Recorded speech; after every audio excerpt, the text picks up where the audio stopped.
Bienvenue dans cette nouvelle édition du QG News. Voici les titres de l'actualité. Report du procès du député maire de Dakar, Khalifa Sall, initialement prévu pour ce jeudi 14 décembre. Il se tiendra plutôt le 3 janvier 2018. Il est accusé avec 7 de ses collaborateurs de malversation financière et détournement de fonds publics. Au Congo, la protection de l'enfant est un sujet au cœur de l'actualité. Il serait 1,3 million d'enfants, soit 61% qui vivent en situation de pauvreté. Et puis au Maroc, l'ADAF, l'association des parents et amis des personnes handicapées mentales, œuvre pour l'insertion professionnelle des personnes souffrant d'un handicap. Les jeunes handicapés ont pu bénéficier entre autres d'une formation au métier de la restauration. Mais tout d'abord, duel annoncé à la tête du Social Democratic Front, parti de l'opposition au Cameroun. À moins d'un an de la présidentielle d'octobre 2018, le SDF doit choisir un candidat. Le choix se fera probablement lors de son congrès en février 2018. À l'affiche, Joshua aussi, qui représente la jeune garde du parti, face à John Frundi, l'inamovible taulier du mouvement qui représente la vieille garde du SDF. Il n'aurait pas renoncé à briguer une nouvelle fois la présidence du Cameroun. Au Sénégal, le procès de Khalifa Sall, le député maire de Dakar, ainsi que 7 de ses co-accusés qui devaient s'ouvrir ce jeudi 14 décembre, a été renvoyé au 3 janvier 2018. Ils sont poursuivis dans une affaire de malversation financière et détournement de fonds publics présumés portant sur 1,8 milliard de francs CFA. Ces avocats dénoncent un procès politique qui a pour but la liquidation politique de Khalifa Sall. Rappelons que depuis son incarcération le 7 mars 2017, les demandes de libération provisoire et sous caution du maire de Dakar ont été rejetées. Son immunité parlementaire a d'ailleurs été levée le 25 novembre dernier à l'Assemblée nationale. Écoutons à ce propos le journaliste sénégalais Mohamedou Dia qui nous fait le point sur la situation. M. Khalifa Sall et 7 autres co-accusés de la mairie de Dakar doivent répondre des accusations de détournement de deniers publics concernant une caisse d'avance de cette même mairie.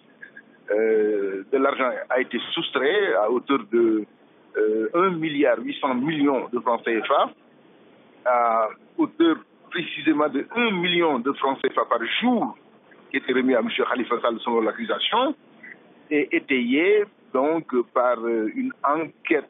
Il appartient aux accusés de se défendre, il appartient à l'accusation de prouver devant les juges le bien fondé de ces accusations. Maintenant, en ce qui concerne l'ingérence française, elle doit être dénoncée, mais avec force. Le Sénégal est un pays de droit où les droits de la défense sont reconnus et respectés. Toutes les compagnies d'assurance du Libéria ont jusqu'au 31 mars 2018 pour se conformer aux nouvelles exigences de fonds propres de la Banque centrale du Libéria. Les entreprises qui ne respecteront pas la date limite verront leur permis révoqué. Le nouveau règlement fixe l'exigence de fonds propres pour chaque catégorie d'activité d'assurance et exige que chaque compagnie d'assurance maintienne une exigence de capital minimum en fonction de la catégorie d'activité d'assurance. Les compagnies spécialisées dans l'assurance générale non-vie doivent maintenir un capital minimum requis de 1,5 million de dollars, 750 000 dollars pour celle de l'assurance vie et pour la réassurance, un capital minimum de 5 millions de dollars est requis. Au Congo, le taux de précarité des enfants reste toujours préoccupant. Ils sont environ 1,3 million d'enfants, soit 61% qui vivent en situation de pauvreté. Une situation que les autorités tentent d'améliorer avec la mise en place de mesures concrètes. Deva Panzo.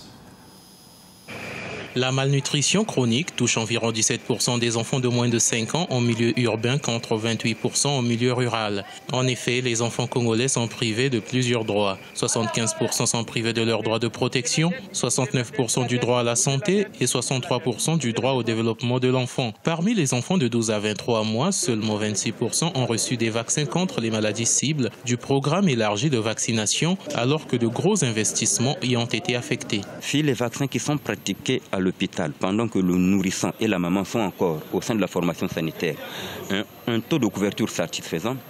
Mais lorsque la maman et le bébé sortent de l'hôpital, que la maman doit aller faire vacciner l'enfant à l'hôpital en faisant des va-et-vient, il y a des déperditions qui se sont en cours de route, à tel point que nous atteignons une couverture vaccinale complète de 26%.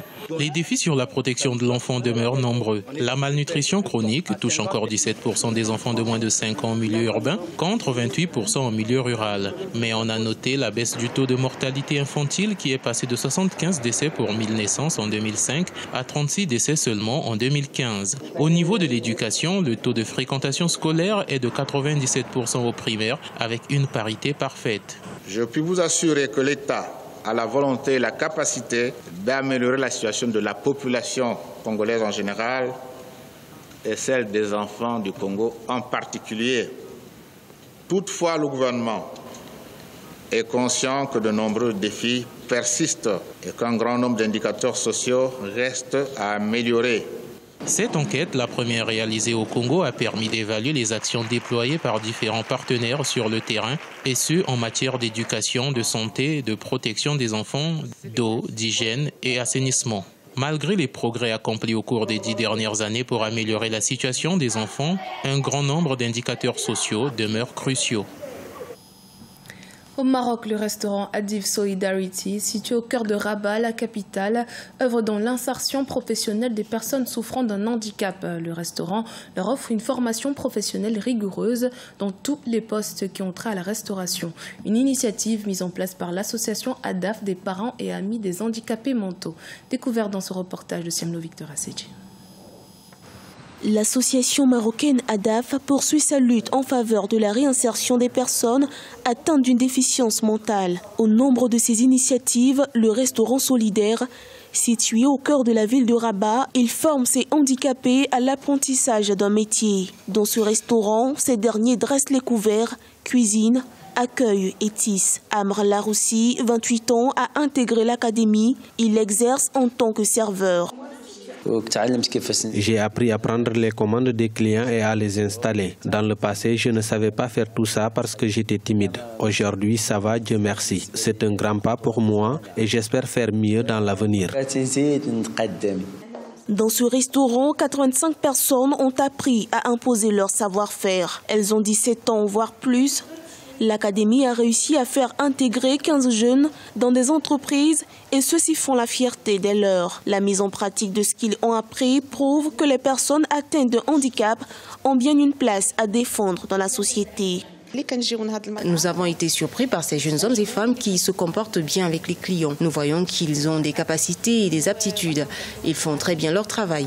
Nous avons pensé à ce projet qui est donc l'ouverture sur le milieu extérieur et justement d'ouvrir un restaurant pour que les gens puissent venir voir, déguster de bons petits plats mijotés par ces jeunes qui ont mis toute leur âme et qui mettent tout leur amour et qui vous mettent tout ce qu'ils possèdent parce que c'est des personnes entières.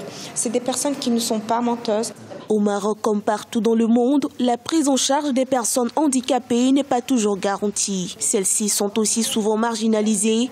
Le combat de l'association ADAF, créée depuis 1976, consiste à les faire accepter et leur redonner confiance. L'association multiplie alors les initiatives afin de convaincre le maximum de personnes dans cette cause. C'était le journal de la rédaction. Merci de votre fidélité. Dans un instant, une nouvelle édition de l'actualité sur Africa 24.